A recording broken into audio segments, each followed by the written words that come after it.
listen, never in my life associated the word boring with baseball. We know what's up. Me? Yeah. Famous? Yeah. And I'm like giddy over there smiling like, we're about to win this shit. Did everyone give you crap? Give me a good host story. I'm not picking it up. We both love the game. We talk about it every day. Get on baseball. Having some popcorn, you're fooling around your phone. I'd have to wait in line for 3 hours. Hang on, because it's about to be a wild ride. There's no human being I'd rather be talking to right now than James Wood. Don't laugh. It's true. I don't know about that. It's true. Cause you know why? Because you're the only person that I know that's not a media member who actually went to the NBA Finals. So let me ask you. Can I ask you about it real quick?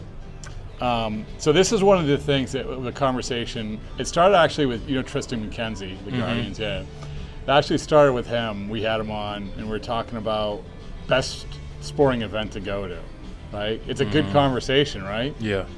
And I made the case, baseball game, because you can talk and things that happen. You can talk and things happen. There's other sports you sort of have to be in the middle of it. You have to from the get-go.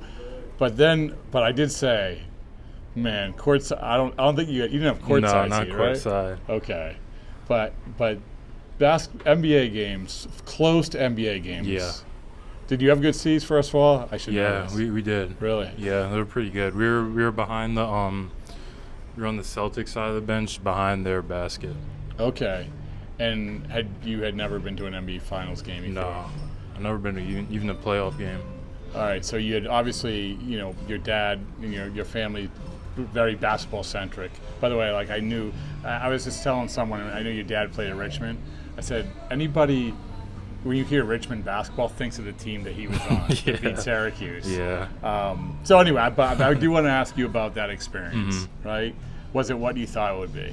Going to an, and I want you also to weigh in on this argument, right? And it's okay if you want to say basketball. I'm not going to hold it against you. I think courtside at basketball is because it's like I don't think you really get that type of experience. You can't really get it with football. You can't get it with baseball. But I think because courtside basketball, you're like an arm's length. Right. Well, this is the thing: is that I can say baseball's great, but if a great play happens at second base, you're still like a couple hundred yards away. And like best seats in baseball probably right behind home plate. You're still behind the net. Yeah. But courtside basketball. That would be it for you. Yeah, I think so. Because honestly, I was gonna say the Super Bowl, but I didn't think about like having the best seats. Well, the other part about this, James, is that when you sit down for a baseball game, and I don't think a lot of people think baseball because it's perceived as whatever slow, but now it's a little faster. But there is something to be said for going and eating and drinking and hanging out and talking, and then something happens. Yeah, I can see your perspective too, because it's like I feel like it's like a movie too, like a good movie. Like you don't want just action. Like you want I feel you kind of need breaks sometimes. Yeah. And it makes the action better in that sense. It's so true. And this is actually a question I was going to ask at the very end, but I'll ask now. Do you going to movies by yourself? This is a question. It's a very polarizing topic. Going to movies by yourself, and this sort of leans into exactly what you're saying. So yes or no, hot or not? Yeah. I mean, I haven't really done it.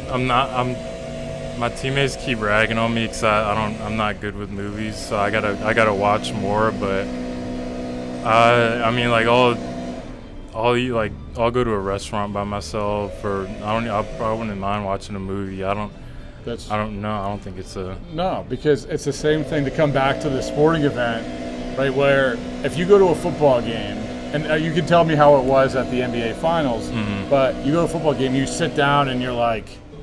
It's not like you're hanging out and talking a whole lot. I mean, what was it like? How was it? I mean, you could try to talk to someone next to you. So how much did you talk at the game one of the NBA Finals? A good amount. I mean, like during timeouts, yeah. Mostly during timeouts or halftime a little bit. Yeah. But I mean, it was so loud there. Was it loud? Was it the loudest sporting event you ever been to? Yes. Yeah. Was it what you thought it would be? I was surprised, like before the game even started, like they showed Porzingis like coming out the tunnel, like the crowd got loud, like crazy loud even during that, and like I was like, this game hasn't even started yet, so I was definitely surprised. Why? So you obviously, like I said, your dad was a great basketball player. Your uncle, right? Mm-hmm. Great basketball, played in A little bit in the NBA, NBA, a lot in Spain. and your sister, cousin? Yeah, sister. Just She played in Northwestern. Great basketball program. Mm-hmm. Do you like? So obviously, you like basketball a little Mm-hmm. bit, right? But do you like going to games? Like, do you like? You can say you like going to the NBA Finals because it's free cred, right? Yeah. It's like if someone when you heard that you get to go to the NBA Finals, it was like, I was like, it doesn't really get much better than that. Yeah. But no, I just I like seeing good basketball. do you? Yeah, like obviously the Wizards right now they were tough to watch last year, but hopefully they'll turn around and maybe I'll go to some more Wizards games. But I went to a couple Lakers games this year, and I had a lot of fun. Who's your guy? LeBron. Still, Yeah, really? yeah. So when you play, so like one of my things about Steph Curry, and this is the thing about baseball, some kid's going to imitate your batting stance, Mm-hmm. which is cool. Do you play like LeBron? No, I can't. No, I know, but it's like, do you? It's like baseball. It's like you said. I mean, baseball. I don't really try and imitate anybody. You've never imitated a batting stance. Not like maybe like in the mirror, like messing around, but I've never really taken it into a game. Who was your favorite baseball player growing up? Granderson or Cano. Okay. Mm. Okay. But you never said, I'm going to hit even Yeah. in wiffle ball? No. Maybe in wiffle ball, like playing with my friends. But I've never been that good at imitating stances either. So How did you come to your stance? And that's a stupid question because you just sort of landed there. yeah, But if I looked at, I just looked at Cody Bellinger in Little League World Series, it looks nothing. yeah. I don't know. I think a lot, honestly. I mean, kind of you sort of just tweak one little thing here and a little thing there as you go along. Like, I'll even look at my swing from rookie ball 2 or 3 It's years a lot ago. different? Yeah. Really? Mm-hmm. I mean, you cut in the here and the now. You cut down your strikeouts a lot. Was there a reason for that, or I just think I'm chasing less. I think that was kind of the goal. easier said than done, though? I mean, Yeah. These pitchers are kind of good, but I think it's sort of just knowing what you want to do up there and not trying to do too much. What did somebody say? Was there something that clicked for you in that respect? Did somebody say something, or I just think I had a lot of people I was able to talk through it with, and I think kind of just throughout that whole process, it just sort of did click a little bit. when did you feel like it did? I did a lot of the work in the off season, so I Really? feel like I kind of just carried that into the season, and it was good because I felt like I was getting a lot of good work in, but you never really know. So it was good that I felt like I was able to carry that into Where the season. where was that? I should know this. I was back at home. Okay. I was a place 20 minutes. Yeah, you away. don't know until you start playing in the spring training games, right? Yeah. And then you're like, okay. Yeah, this is how it's supposed to feel, kind of. Yeah. To go back to the basketball, when did you realize that sort of, and you've probably been asked this before, but when did you realize baseball was your path? I think I kind of always knew. I don't really remember when. I used to just like all sports, but I think at a certain point, I think I just always had known I was going to play baseball. Were you that much better at baseball than basketball? I think at that point I might have been better at basketball. Really? Yeah. But I was young though, probably elementary school still. You leaned into baseball, you went to IMG, right? Mm-hmm. That's when you leaned in. Yeah, that's when I really kind of I think I tried to take it to the next level there. And was that? No, I was saying with your dad. I mean, your dad is a basketball player. Your family's basketball players. Did you say? Was there hey, you know what? I think I like baseball better than basketball. Was there ever that conversation, or was it just? I think my whole family knew. They know. Yeah. Really? Yeah. Really? Yeah, I mean, think they knew. everybody played basketball. Yeah, I don't know.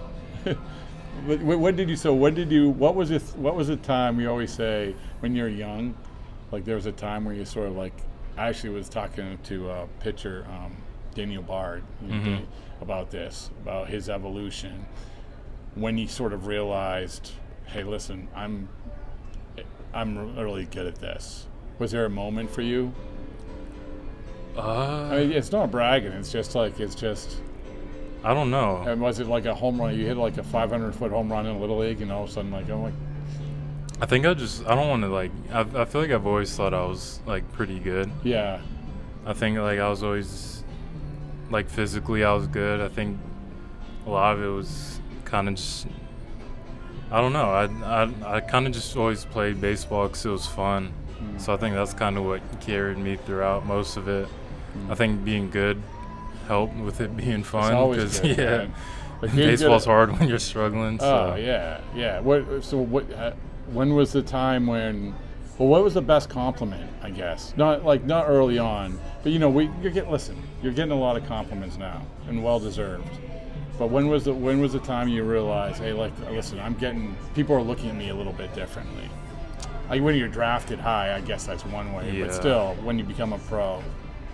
I don't know. Maybe when I was going through like the college process, like kind of getting interest from like some of the top schools. Like I think like obviously where I'm from, I mean people definitely still come out of there, but you don't really see kids signing out of high school a bunch or committing to big schools like you do in Florida. So I think that was kind of. I would say that was when you start getting attention from. Yeah, that's when I was like, oh, this. Well, recruiting's fun, man. Yeah. I mean, I don't know if you liked it. But I would like it. When you were drafted, what was that? Was because this is another thing we talk to guys. This time, there's a lot of nervous kids out there. We're here to educate and inform, and these kids. What advice would you give them? Like all these kids who are like waiting in the next month. I think ideally you kind of go in it with the plan, but you can't really expect everything to go as you plan. I think, honestly, I wasn't really expecting to get drafted by the team I did. So yeah, I mean it's a process, and it's kind of a crazy one. You hear all types of different draft stories. So I mean, there's a million different ways it can go. So did you have a party? No, it was just me and my family. Yeah, because I mean we didn't really know what was gonna happen either. So did you go where you thought you would, or later, earlier? Or? I didn't know, honestly. Really? Yeah. Was it nervous? It was a nerve-wracking day, I bet, huh? Yeah. I mean, it's just a lot of uncertainty. Yeah. Because it kind of like whatever's gonna happen in the next however many years of your life is kind of a lot of it depends on that moment. Did it hit like you thought it would? Not really. Well, I mean, yes and no. Like, yes, it was a big accomplishment, and like it was kind of like what I wanted to happen. Like, you always want to go and play pro ball and all that, but it was kind of also known like I haven't really made it yet either. So I knew I had a long way to go still. And then you go, and the other part of this is like anytime you're traded, right? And we've had this conversation with guys. It's great because the team wants you, but you're leaving your guys behind. Like you want to prove. I don't know. I don't want to put words in your mouth, but I would imagine there's like, hey, this team drafted me. I want to prove that I was, worthy of that. I think for me it was just more like when I got drafted, you sort of just envision yourself debuting with that team. So I think sort of having all that getting changed up it's kind of a shock, but it's also like you said, I mean you're going somewhere that wants you and values you more than where you at before, so it's still a blessing in that way too. Where were you when you found out you were traded? I was on the bus. You were? Was all the other guy? We were going to Visalia. We just started. It was like a 4-hour drive, 5-hour drive or something. You got on the bus and you started? Yeah. What? Yeah. So what happened? I rode the whole bus ride, and when we got there, I kind of got a Uber to the airport and then flew back. So I apologize, but so you start the 4 hour bus, 4 hour bus ride. You start. Someone calls you, or the manager comes back. Yeah, I just got a call, and then Can you just say, hey, can you stop the bus? I want to get out. I didn't even think about that at the time. That must have been the longest bus ride of your life, or maybe the shortest. I don't know. Maybe it was just a long day. It was a long 2 days. Was it? Yeah. Yeah. I mean, you don't really think about that stuff. No. Yeah. Yeah, and I never really envisioned it happening, and especially not in that way. That's one of the best, or more unique stories. So just really quick, the sort of where you're here now, in the here and now. Is it, I know that it's hard. I don't know if you're good at ignoring sort of the hype and the internet and all that, but still there must be an excitement. Even if you just play at AAA, there's excitement because you're almost there. Yeah. Do you feel that now? Yeah, no, I think I kind of felt it early in the season. I think you're one step away, really. And I think being in AA last year and just being one step closer, it's a lot to be excited about. I mean, I always like playing at new stadiums and all that. I'm playing in a whole different league, facing a lot of different players. Some people I obviously faced before, but a lot of new pitchers and all that, new teammates for the most part. So it's exciting. Yeah. I'm excited for you just because you went to the NBA Finals, but also because it's to see someone do so well. It's good. I mean, and I hope you are relishing this because I don't want you just to be like, oh well, it's no big deal. It's a big deal. You're doing well. I don't know. Yeah, no, I mean I'm enjoying every part of it. All right. Well, you picked the right sport. All right. I appreciate you taking the time. Thank you.